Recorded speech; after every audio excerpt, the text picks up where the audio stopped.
از 2 سال با قسمی یعنی با военкомати شهر حصار بسته سفربر کردم برای حمایه دولت، برای حمایه مرز بومی وطن، برای حمایه همه پدران و حمایه مادران و حمایه اپا و خواهرای ما که طول 2 سال حتی میجه نزدن برای حمایه وطن، برای پدر ارجمند صدقاً صمیمانه از ته دل از نام رئیس شهر حصار محترم ناصرزاده جبار، از نام معاون یکمی رئیس شهر حصار محترم کریمزاده سراج‌دین سهل‌الدین، اینچنین از نام کمیسریت همه قسم نظامی 0124 کمیته دولتی امنیت ملی جمهوری تاجیکستان صدقاً صمیمانه اظهار سپاس بیان می‌دارم.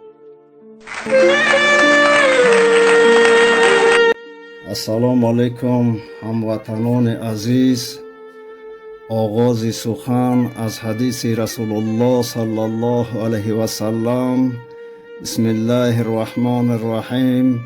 حب الوطن من الایمان، یعنی دوست داشتن وطن از نشانه های ایمانداری ماست.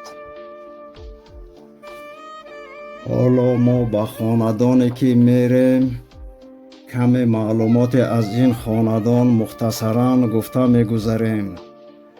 در این خاندان پرفیض حاجی کلان با نام حاجی قاسم بابا تمام زندگی میکردند. فعالیت در زندگیشان در قسم راهبریت در وظیفه های گوناگون فعالیت میکردند. دارای معلومات عالی، رتبه حربی لیتنانت کلان. خلاصه گفته گذاریم مرد صاحب عقل بودند و باز نسبت ما حق استازی هم داشتند. متاسفانه ما خیلی کم از اون شخص تبرک آموختیم.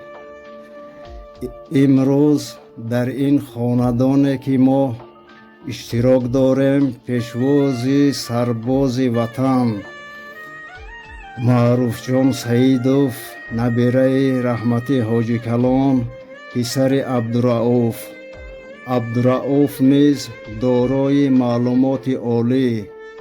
خلاصه عائله آداب و اخلاق بهترین را دارند. خاتمه سخن از حدیث رسول الله صلی الله علیه و سلم. امام مسلم، امام بخاری. بسم الله الرحمن الرحیم. معنای حدیث: دو چشمی که روز قیامت از آتش دوزخ در امان است.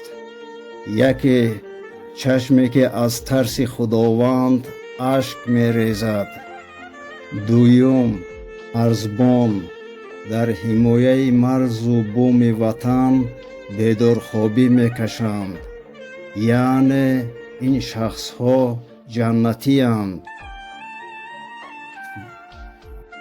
جنت مبارک بادا به همه محافظان وطن.